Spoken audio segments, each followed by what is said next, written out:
ce que je voulais, c'était que ce film amène non pas l'effondrement, mais la réflexion, et qu'effectivement, il faut se reprendre un peu. Même moi qui le connais par cœur, à chaque fois, il me fait un effet. Bon, c'est vrai que je revis le tournage.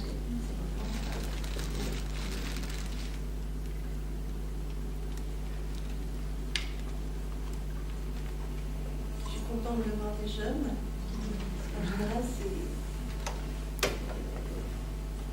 trouve que c'est bien. C'est un public qu'on ne voit pas tout le temps, hein, des projections, et sur le mandat, c'est toujours intéressant. Il ne faut pas que vous hésitiez à prendre la parole. Parce que je ne crois pas que ce soit encore dans les programmes d'histoire. Ça commence, hein? Non? Vous êtes... non? Non, ça dépend des enseignants. Vous êtes dans quelle classe? Vous êtes au lycée ou pas? Terminale, et c'est pas au programme du tout? Non. Je croyais que ça devait être inscrit au programme. Non, rien de tout ça. Ça dépend des enseignants, on a fait au collège. Par expérience personnelle, je sais que dans les collèges, je les étudie les 3 génocides du XXe siècle. Ouais. Ça dépend des profs aussi. Hein. Voilà, et on apprend des choses un peu étranges. Et donc, le Rwanda est cité comme étant le dernier génocide du XXe siècle. Ah oui. Et donc, 4 génocides. justement, j'ai entendu le mot 3 et j'ai surpris la chose un peu de Il y a Srebrenica. Voilà. Srebrenica qui a été considéré par l'ONU comme effectivement un génocide. Il y a eu une volonté d'extermination de la population bosnienne de Srebrenica en ex-Yougoslavie. Et c'est en termes de... Enfin, moi, la question qui me vient, peut-être, elle est un peu trop pragmatique par rapport au sujet, mais c'est comment vous êtes entré en contact avec toutes ces personnes sur place, comment vous avez pu... parce qu'on sait très bien que dans une démarche de réalisation, c'est très difficile que les gens se confient, que les gens arrivent à s'exprimer face à une caméra. Donc, combien de temps déjà ça vous a pris et comment êtes-vous entré en contact avec eux? Ça m'a pris beaucoup de temps en amont pour essayer de comprendre ce qui s'était passé. C'est-à-dire que donc c'était des lectures, c'était peu de rencontres avec des Rwandais, parce que j'en connaissais pas.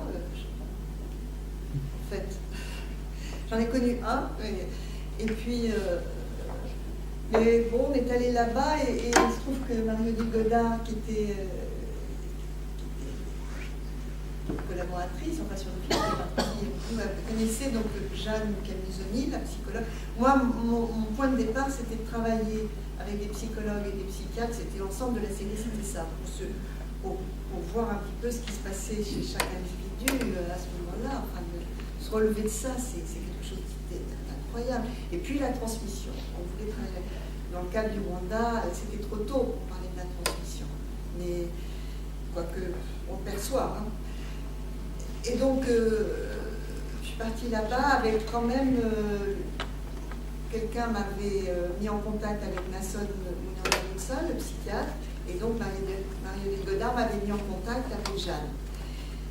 Et donc avec Jeanne, on a décidé, enfin je lui ai dit que moi j'étais un peu terrorisée à l'idée d'aller rencontrer ces femmes comme ça. Enfin je ne pouvais pas arriver dans leur vie et dire allez racontez-moi ce qui s'est passé, c'était pas pensable.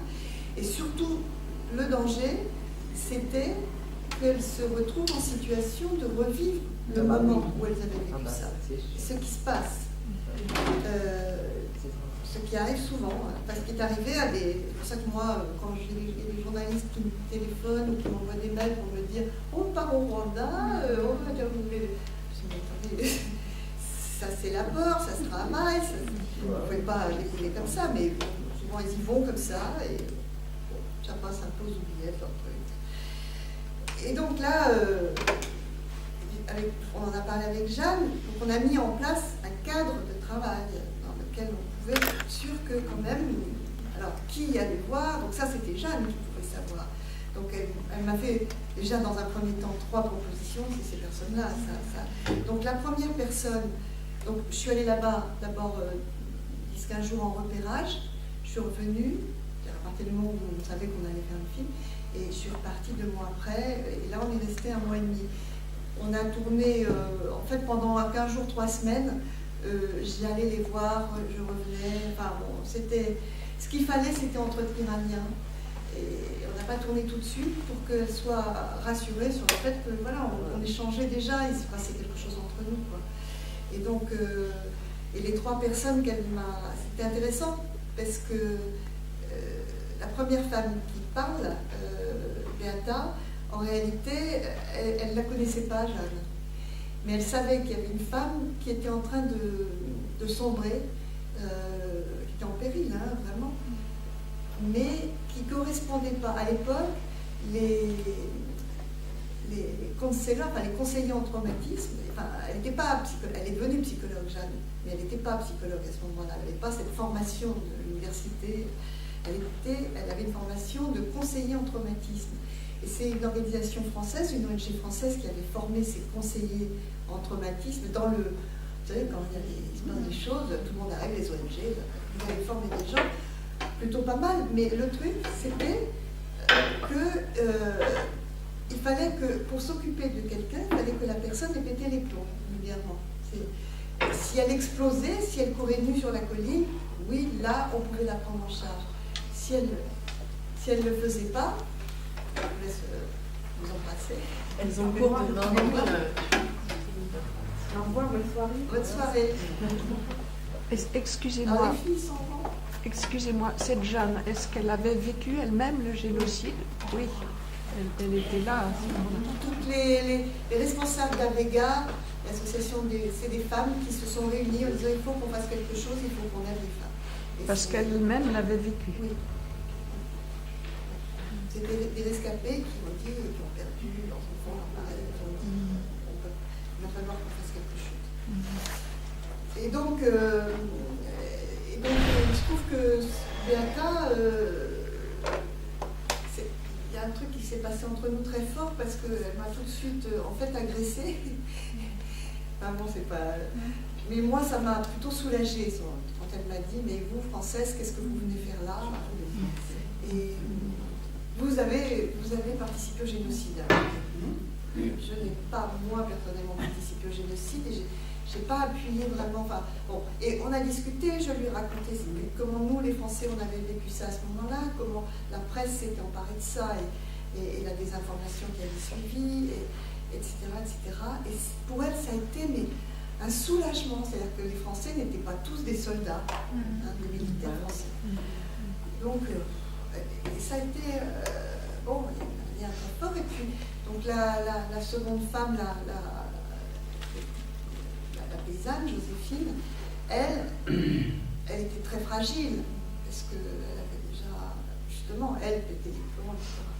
Mais elle avait acquis une force incroyable, parce que, elle était déjà quand même suivie, déjà depuis un moment, et puis elle avait déjà témoigné, et puis, enfin, une journaliste de presse écrite, non, dans un procès, je crois. Elle avait donné un témoignage par rapport à un génocidaire. Et puis, on sentait que, on en a beaucoup parlé avec elle, elle disait je suis prête et je veux tourner sur la tombe. Donc, il y avait une volonté, ça pouvait être important. Le but, c'était aussi que ça puisse leur apporter à chacune quelque chose. Parce que, donnant quand même. Sinon, je trouve que c'est beaucoup demandé aux gens. Et puis Solange, j'ai cru qu'on ne pourrait pas tourner avec Solange. Moi, j'ai craqué. C'est la jeune fille, Solange? Oui. La nuit. Donc, votre film est en 2003, donc cette Solange avait 17 ans. C'était une adolescente, c'était une grande adolescente. Oui, elle avait 16 ans.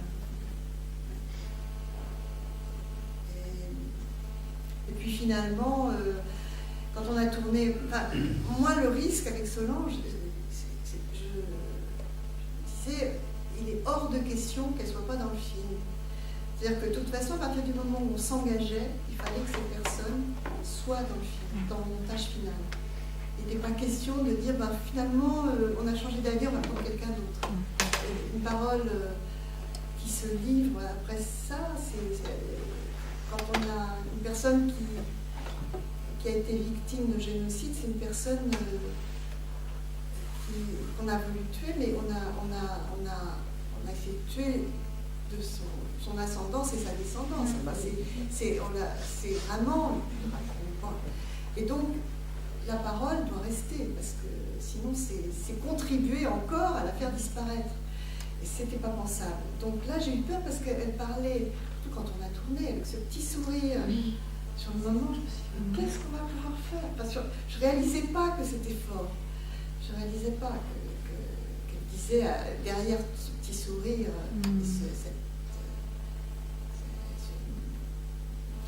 ce manque d'affect apparemment comme ça, qu'il y avait quelque chose de... Voilà, donc,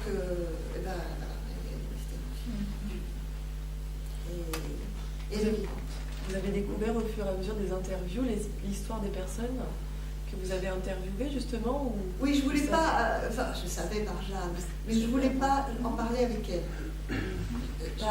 Non, je voulais pas pour avoir la réaction. Je voulais pas qu'elle me dise une fois, puis qu'elle redise une autre fois, puis je trouvais que c'était trop lourd, il fallait qu'il y ait cet échange-là une fois, et puis alors après, bon, on a eu d'autres échanges, mais l'échange autour de ce qui s'est passé sur le génocide, cette parole livrée là, ce témoignage, il devait avoir lieu une fois, pas deux, quoi.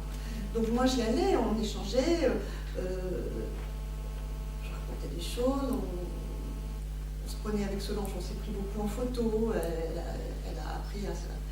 Je lui ai dit de quoi il s'agissait, elle savait très bien de quoi on allait parler. Elle savait, moi je leur racontais le film que je voulais faire. Ça n'avait pas de... Voilà, donc elles étaient prêtes. Et puis il a fallu instaurer tout un petit jeu, je dirais, pour les rassurer. Maintenant, peut-être que les gens parlent plus quand même, petit à petit, avec les commémorations, tout ça. Mais à l'époque, c'était pas encore ça, quoi. Donc, moi, on avait installé un petit jeu qui consistait, enfin un petit jeu, c'est pas un petit jeu, mais une mise en scène pour qu'on se décontracte tous. C'est-à-dire, par exemple, Beata arrive chez tout le monde, elle arrivait, pas Beata, qu'est-ce que je raconte, Jeanne arrivait, je filmais les personnes, les témoins en train d'embrasser Jeanne, de dire bonjour, et les enfants, etc. Comme une actrice, quoi. Et ça faisait baisser la tension, puis après on s'installait, on installait les éclairages. Moi, je tenais à ce qu'il y ait des éclairages, parce qu'elles voyaient qu'on prenait soin de leur image, de l'intégrité de leur image, de leur corps, qui était abîmé, et que ça, c'était capital. Il y avait une chose sur laquelle moi, j'ai enlevé les belles images, j'ai enlevé les couchers de soleil, tout ça, mais je voulais que la lumière, on les mette en lumière. Et ça, je pense que ça a été important pour elle. Arrivé là-bas, vous avez ressenti quelque chose, le fait qu'il y a eu quelque chose qui s'est passé là-bas déjà avant? Qui s'était passé? Ouais, le génocide, vous avez ressenti là-bas dès que vous êtes arrivé ou? Oui, parce que à l'époque, il y avait encore toujours, mais peut-être beaucoup moins maintenant, c'est un pays qui a beaucoup changé quand même. Mais à l'époque, déjà de toute façon, d'aller voir ces personnes, on était portés par elles. Alors, et dans la rue, on ne savait pas, on se disait celui-ci ou celle-là, qu'est-ce qu'il Donc c'est une espèce d'interrogation qu'on a comme ça. Il s'est passé ça, et tout le monde a été pris là-dedans. Donc, qui est qui? Il y avait de ça, quoi. C'est très bizarre, c'est pour ça que j'ai montré beaucoup de regards. Le petit garçon, là, franchement, c'est... Oui. C'est effrayant, ce petit garçon. Dire, mais c'est super dur de voir ça, quoi. Et j'ai pas voulu dire son histoire, parce que ça n'a pas d'intérêt pour moi. C'est un petit garçon, c'est un enfant de génocidaire, mais là, il est mal, quoi. Il est très mal. On voyait bien qu'il est né après le génocide. Eh bien, je ne suis pas sûre. Ouais, parce qu'on a tourné 8 ans après. Il n'est pas né après. Non, il est plus gros. Il a avait peut-être une 10 ans. dizaine d'années. Ouais, il est petit. Il parlait comme un tout petit garçon. Mais non, parce que le truc, c'est qu'il a vu. Voilà, il a vu des choses qui sont Indicible. indicibles pour un enfant qui n'a pas la parole. En plus, Oui, c'était un qui n'avait pas nourrisson. la parole à cette époque-là. C'était un nourrisson. Donc, c'est une image qui est complètement bloquée aussi. Un truc. Et en plus, sa famille a continué après à se disputer. Qui sont ces prisonniers qui sont habillés en rose, ces jeunes hommes? C'est des mineurs Voilà. C'est des mineurs. qui ont participé au génocide. Génocide. Ce sont des Donc des Hutus. ou des Hutus. Pourquoi vous avez fait ce Oui. Moi, si vous voulez, c'est... Alors bon, c'est vrai que ça aurait mérité, je suis assez d'accord avec vous, d'être plus long parce que j'ai été obligée de resserrer, mais je tenais à ce plan parce que c'était mon impression. C'est-à-dire qu'il n'y a que là qu'on rigolait. Et moi, ça m'avait surpris. Je devais tourner plus longtemps. Bon, les autorisations ne sont pas arrivées à temps et tout. Mais j'arrive. Alors bon, c'était exceptionnel qu'il y ait cette petite fête. Enfin, c'est pas exceptionnel, mais bon, c'était pas tous les jours. Ils passent pas leur temps à faire de la musique, mais quand même. On voit qu'ils ont l'habitude quand même.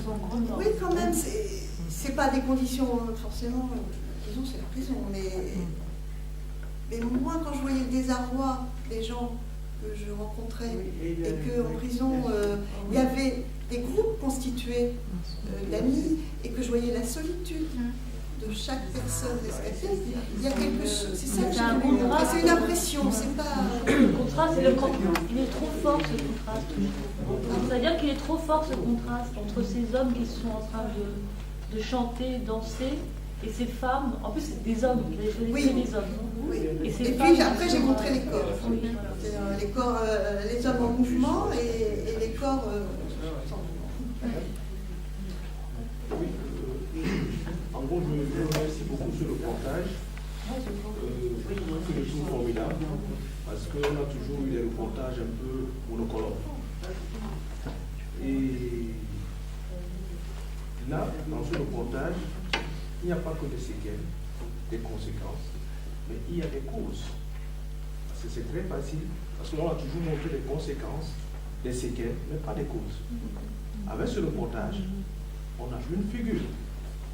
Il y a des choses qu'on peut retirer en termes de cause, je dis bien cause.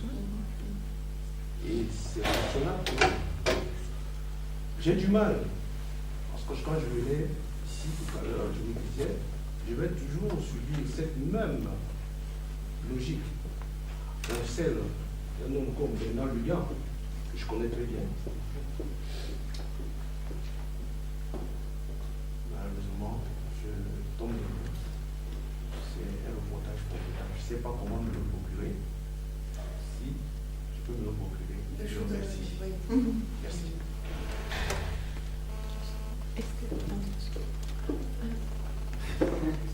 Juste pour être d'accord avec le monsieur, mais moi j'avais deux réflexions à faire par rapport à ce qu'on a vu. Dans un premier temps, parce que j'ai trouvé des quêtes un peu subites aussi par rapport à ce que disaient les gens. Dans la question que je me posais, je me disais à un moment donné, mais c'est un documentaire ou c'est un film qui veut retracer quelque chose ou quoi? Parce qu'à un moment donné, il y a un fond qui est touché. Alors, on peut aller au plus profond de l'histoire et à un moment donné, bon, j'ai l'impression que c'est coupé exprès parce qu'à un moment donné, vous voyez madame, une des premières interviewées qui voulait un peu embrayer un peu sur l'historique de pourquoi un peu de l'histoire, c'est comme ça que j'ai pu l'entendre. On a mis des fondus. Et il y a eu des fondus. Alors je me suis dit, est-ce que c'est juste pour aller justement dans le sens du monsieur? Parce que c'est vrai que l'histoire rwandaise en tant que génocide, aujourd'hui à l'école, il va sans dire que, voilà, moi je travaille dans le scolaire, on n'en parle pas beaucoup. Quand on en parle sous l'aspect, on va dire, actualité, vague et voilà, discipliné. Mais c'est vrai que des films comme ça, on n'en a pas beaucoup. ou des documentaires. Alors, je ne sais pas s'il faut faire ça en film. Je ne sais pas trop. Documentaire, c'est un genre de cinéma. Voilà. Bon, donc, du coup, parce que c'est vrai que moi, je voyais un peu l'historique un peu sortir dedans, puisque j'entendais un peu en arrière-cause, un peu le pourquoi de ces démarrages, un peu de cette guerre-là, etc. Bon, peut-être parce que je la connais un peu ou pas. Et donc là, oui, avec les fondus, je n'ai pas trop compris, donc c'est une question que je voulais vous poser. Est-ce que ça a été fait sciemment ou est-ce qu'effectivement il y avait trop de... Voilà, c'était un peu au par cœur de pouvoir... Non, les fondus, non. Les fondus, ils sont là uniquement quand la personne, pour respecter ce qui s'est passé, c'est-à-dire la personne s'est effondrée en larmes. D'accord. Et les femmes le comprennent. Hein. Mais ça, Les femmes le comprennent. Les hommes comprennent aussi dans le... Ah non, parce que c'est une question intéressante. Hein. Non, mais Oui, non, mais moi, c'est une remarque. donc c'est du charnel, quoi. Elle s'effondre, nous on sort, on la laisse avec Jeanne, et donc elle reprend, elle y revenait. Voilà. C'est un peu ce qui c'est comme ça que ça s'est passé, c'est comme ça que j'ai voulu le montrer. Après, pour l'histoire, nous on en connaissait un rayon sur l'histoire, quand même un petit peu, mais il était évident qu'en 2000, si vous voulez qu'un film passe, il est sorti, il a été diffusé la première fois en 2004. Il n'était pas possible à cette époque-là il y avait eu des films sur l'histoire, quand même avec beaucoup de choses. Il y avait eu un film belge, mais en France, il y avait eu le film de Robert Genoux qui est passé un peu inaperçu. Vite fait. Et donc moi, je voulais que ce soit un film grand public qui, une fois pour toutes, fasse connaître. Et il a eu une très grosse écoute. Hein. Il est sorti, et j'ai eu des problèmes, moi, à cause de ce film, parce que finalement, il a été beaucoup vu au moment quand il est sorti sur France 5. C'était un samedi après-midi ou un dimanche, un samedi après-midi à une heure de grande écoute. Et ça a bien marché, moins pour moi, parce que j'en ai pris plein la figure. Je voulais que les gens réalisent qu'il y a eu un génocide. C'était déjà un premier, à partir de cette humanité-là qui disait les choses. Pour moi, c'était déjà partie gagnée et c'était important. Vous voyez, parce que vouloir tout dire dans un film de 52 minutes, d'abord, on se plante, et deux, là, le film, il ne passait pas. Hein.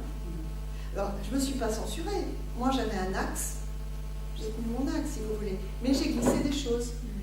Et notamment, quand Beata parle des soldats français, c'est sûr que ça a fait réagir parce que c'est irréfutable. C'est irréfutable. Justement, c'est là ma deuxième question. C'est est-ce que vous, pour votre arrivée là-bas et votre mise en place pour pouvoir traduire ça, est-ce que vous avez été confronté justement, pas par rapport au village où vous étiez, où vous êtes quand même sorti en dehors, je suppose. Voilà. Comment vous avez ressenti l'atmosphère générale? Parce que c'est vrai que là, c'est un fait purement plus qu'émotionnel qui est là. Et avec une amalgame qui est faite aussi, parce que c'est ce qui se passe généralement dans tous les pays où il y a vraiment un investissement en fait, européen qui est pseudo-colonial, c'est qu'à un moment donné, les gens amalgament tout le monde. Donc voilà, vous avez raison, vous êtes français, on peut que voilà, vous avez fait. Maintenant, vous, comment vous l'avez vécu? Est-ce que vous avez senti vraiment que ces propos-là étaient beaucoup plus véhiculés là-bas ou comme vous êtes, des propos sur du français qui est, voilà, qu'on ne veut pas voir, c'est sur le territoire. Donc ça ne se disait pas, justement, c'est pour ça que quand Beata m'a dit ça, je lui ai dit, je vous remercie, vous avez beaucoup de courage, parce que c'était pas abordé, c'était pas dit. C'était plutôt les génocidaires qui nous faisaient des trucs comme ça, parce qu'ils se sentaient trahis, eux, par les Français. C'est-à-dire que je pense que vous allez discuter avec M. Cabanda qui est là, Marcel, de pas mal de choses, on débat dans quelques jours, mais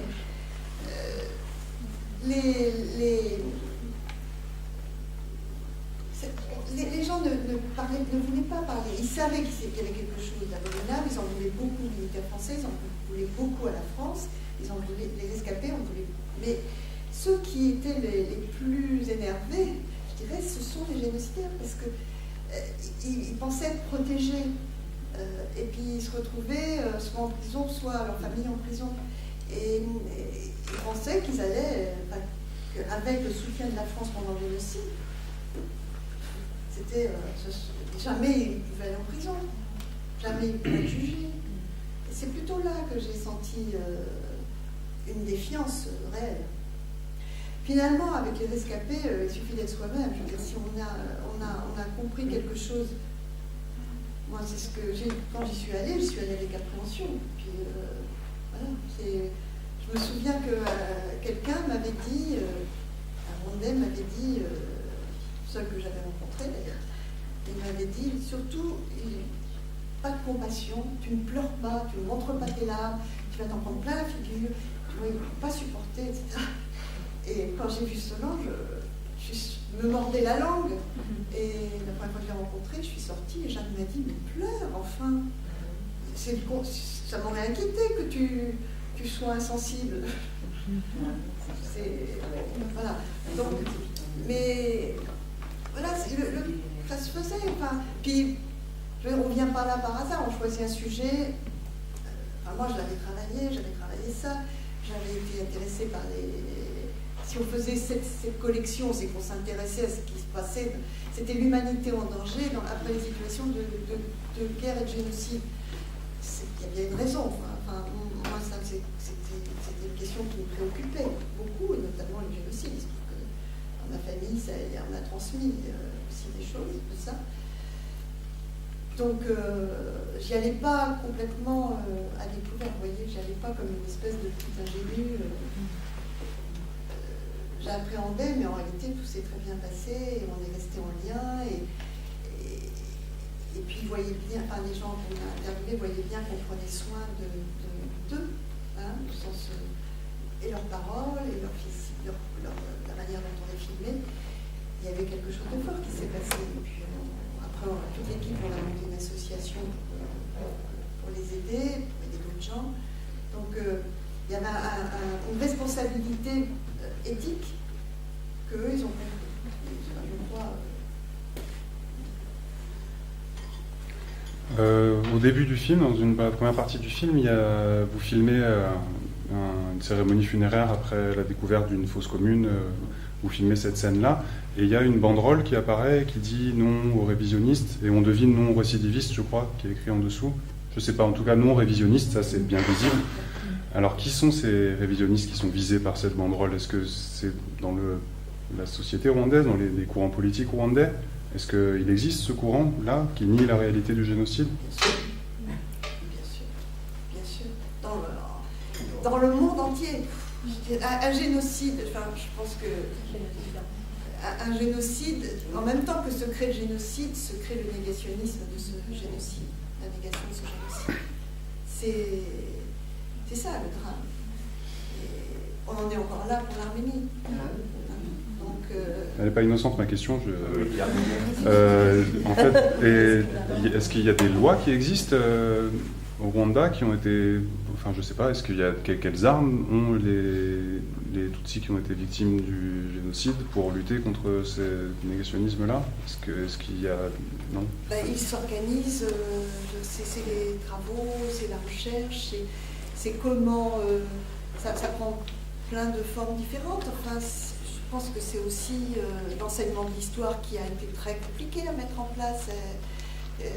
Dans un pays laminé. C'est pas ça sa question. Il demande s'il y a une loi. Une voix. Une loi. Ah, une loi. Oui, oui, il y a une loi au Rwanda. Comme la loi en France. J'ai compris une voix. Il y a une loi rwandaise qui interdit le négationnisme. D'accord. Qui est même très compliquée, parfois très compliquée, parce qu'elle est très sévère. J'avais pas compris, j'avais entendu voix. Non, une loi, pardon. Une loi. Mais donc, en tout cas, vous avez choisi l'axe de film, de recueillir, simplement recueillir la parole, mais c'est quelque chose d'un geste qui... Avec des petites images qui est politique. De toute façon, le geste, cette volonté-là de seulement recueillir la parole d'un rescapé du génocide, c'est de toute façon un geste politique. De toute façon, vu le contexte... Moi, j'ai une fille qui est au collège ici en France, qui est en troisième. Oui. Il n'y a pas très longtemps, leur prof commence à parler du génocide de Rwanda. Ma fille, elle est concernée puisque moi aussi je suis rescapée. Donc, sauf que la prof, elle commence par dire il y a eu une guerre en Centrafrique où il y a eu des Tutsis et des Hutus. Et là, ma fille, elle dit oui, là c'est grave, au collège, c'est tellement professeur. Et là, elle me dit, elle commence à être nerveuse, elle dit mais non, madame, c'est au Rwanda qu'il y a eu le génocide, c'est pas en Centrafrique. Alors elle dit, le génocide, ça s'est fait en 1990. Non, c'est en 1994, madame. Et donc, elle était nerveuse, elle a commencé à dire non, je ne savais pas comment dire. La prof, elle nous a raconté n'importe quoi, je ne sais pas quoi faire. Et du coup, tout ce qu'elle disait, elle était à côté de la plaque. Et puis, en plus, elle dit c'est une guerre. Ma fille, elle dit non, c'était un génocide, madame. Ça a été trop préparé. Donc, elle est donnée un âge de là depuis. Elle essaie d'expliquer. Et du coup, j'ai dit, je ne sais pas comment faire, mais c'est quand même choquant. Ici en France, quand les profs qui sont quand même qualifiés pour au moins aller voir sur Internet avant de enseigner les cours. Un minimum. Un minimum. Ouais. Sinon, on n'en parle pas. Aujourd'hui, il y a quand même moyen pour un prof qui veut travailler la question d'avoir. En lisant un bouquin, déjà, voilà. Lequel des bouquins Aussi. Lequel des bouquins? Parce qu'il y a certains bouquins qui ont parlé juste de ce qui s'est passé. Il faut vraiment être imprégné de ça pour le savoir. Il y a pas mal de bouquins qui sont sortis, excusez-moi, qui sont purement erronés, qui mettaient même en valeur l'implication française en tant que vaillant conquérant de cela. C'est le prof qui dit ça, je suis désolé, il dit ça. J'en profite pour vous dire qu'il y a de nombreux livres qui ont été achetés récemment à la médiathèque et qui ont été choisis avec soin et qui ont évité soigneusement ce genre de livre dont vous parlez. Non, mais quand même, moi, ma fille, quand elle était en 3e, elle a une prof qui l'a abordée et qui était. Non. Alors moi, je ne sais pas quoi faire dans ce cas-là. Il faut signaler à la direction. C'est trop grave. Vous allez voir la prof déjà. Oui, on va parler avec elle. Avec la prof, on va bien vous raconter ce qui s'est passé. Vous lui dites que c'est très bien qu'elle ait voulu aborder ça et que vous êtes prête à la renseigner. Oui, vous pouvez même demander à témoigner. Oui, bon, alors, pour votre gouvernement, la semaine prochaine, il y a un débat. Et le débat commencera par la bande-son de sa fille, c'est pas là. Je l'ai interviewée, elle m'a répété ça dans le détail, ça dure 3 minutes et demie. Et j'allais dire, c'est croustillant si c'était pas aussi grave. Mais en tout cas, vous entendrez le témoignage d'Anna qui vous dit comment elle a vécu la chose.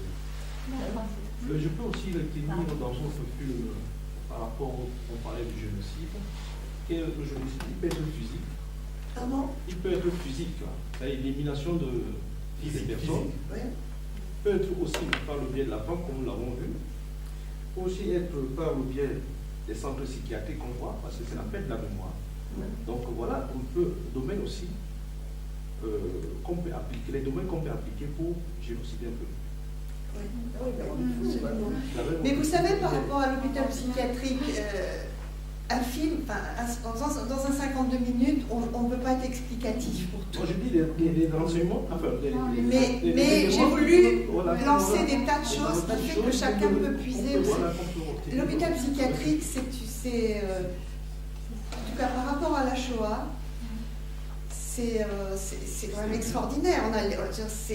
C'est là où on a tué les malades mentaux, aussi bien pendant la Shoah.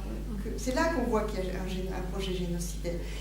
Ce qui est incroyable, c'est qu'on n'a pas tiré les leçons de ce que les nazis ont fait. On en est, l'autre jour je disais, mais dans un élan de provocation, moi je considère que les nazis n'ont pas perdu la guerre. C'est pas vrai. L'idéologie, elle a continué et elle se balade partout. Et si elle se balade en Afrique, c'est que, voilà, ces types-là ont eu une capacité. Et elle s'est propagée dans un noyau d'armée française, cette idéologie nazie. On se racontait d'histoire, on le sait, avec la théorie de la guerre révolutionnaire. C'est quand même issu de soldats de nostalgie du nazisme. Enfin, il y a quelque chose là qui fait que moi, je pense qu'on a encore beaucoup à faire. Parce que le risque de génocide, c'est quelque chose sur lequel il faut lutter. C'est pas là, c'est vrai, c'est important de parler de mandat parce que les gens sont là. Voilà, c'est un terrain qui était neuf pour le génocide, avec des conditions historiques qui facilitaient ça, mais c'est incroyable. On se dit, mais qu'est-ce que c'est que cette histoire qui peut redémarrer à chaque moment, quoi. Effectivement, il va falloir lutter beaucoup. Alors, l'hôpital psychiatrique, il y a beaucoup de choses comme ça, effectivement. L'école, c'était une école, hein, le lieu où il y a l'école. Mais ça fait quand même énorme. C'était une école en construction, mais ça fait quand même beaucoup. C'est là qu'on a des gens, 50 000 personnes, hein, c'est ça, Marcel ? 50 000 personnes ont été amenées par le bourgmestre et l'évêque.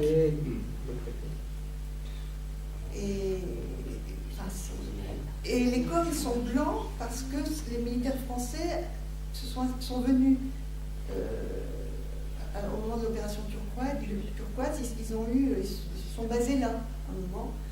Et les officiers habitaient dans des maisons au-dessus du camp, mais les soldats habitaient là. Et les fosses n'étaient pas bien. Je vous dis des détails macabres, mais c'est pour vous donner une idée.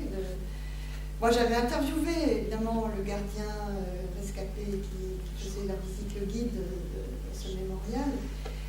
Et bon, c'était un film à part entière, hein, parce que là, on apprend.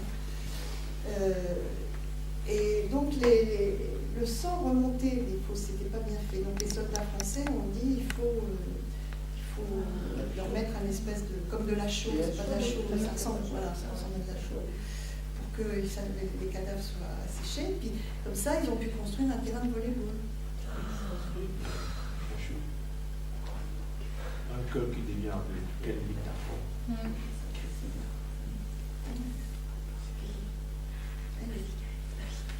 Mais il y a des militaires et des officiers, il y a un sous-officier et un officier français qui ont commencé à dire à quel point il y a un livre, comment il s'appelle le livre de l'officier français Vieux Moissal. Oui, comment il s'appelle enfin, il y a un livre d'un officier qui commence à dire des choses. Ça s'appelle de l'autre qui dit quelque chose comme ça. Oui. Et puis un sous-officier qui s'appelle Thierry Pruniot, qui a écrit avec Laure de Lampion, qui dit à quel point lui, il a essayé de dire ce qui se passait et on ne l'écoutait pas, ses supérieurs hiérarchiques ne l'écoutaient pas. Donc c'est pas forcément tous les militaires français, il y a forcément des gens qui avaient un minimum de sens moral. Et donc ça commence à sortir.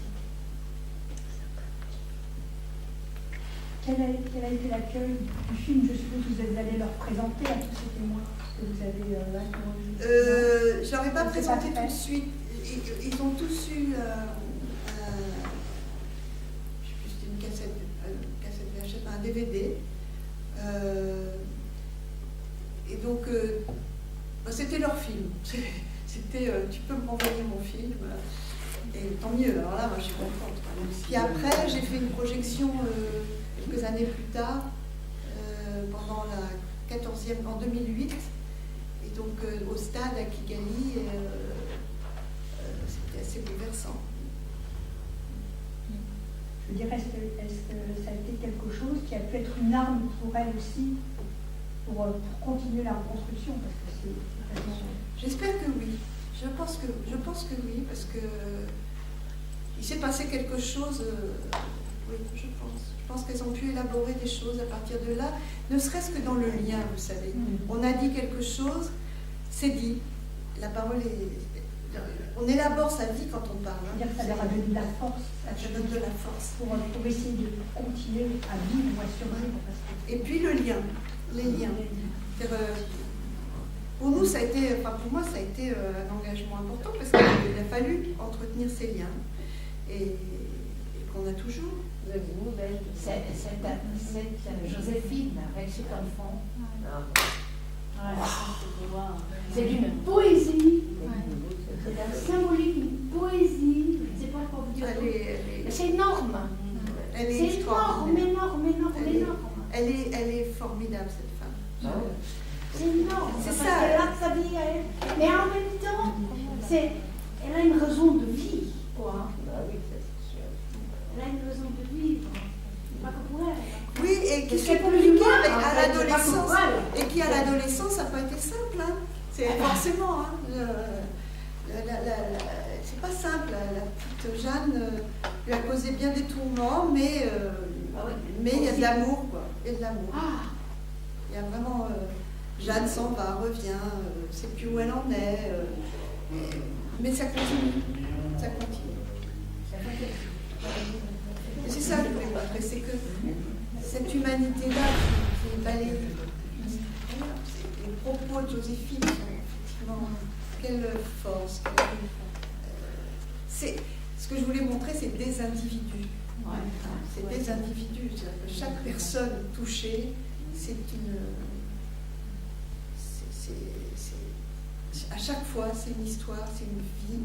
Enfin, c'est pas un ensemble de personnes qu'on a voulu tuer comme ça au Rwanda, dans ce pays très loin. C'est ça qu'on nous a balancé. Mais non, c'est une personne à chaque fois, avec sa vie, son histoire, sa poésie, sa dignité. Celui qui les a Avec le balai, ça tombe. Ça frise presque la folie. Hein. Vraiment, ouais. Non, mais elle entretient le lien avec son mari. Elle vit, quoi. Elle est obligée. Comment on peut vivre quand on a perdu cet enfant? C'est d'une force. On l'a violée sur le corps de ses filles, parce que c'est ça, la vérité. Peut-être ce qui fait, juste pour faire le lien avec ce que vous venez de dire, et puis aussi ce qui a été dit juste avant sur l'originalité de votre film et ce qui fait sa force par rapport à un reportage, puisque en fait, effectivement, c'est pas un reportage, c'est que je trouve ça intéressant votre approche, parce que les faits, l'histoire,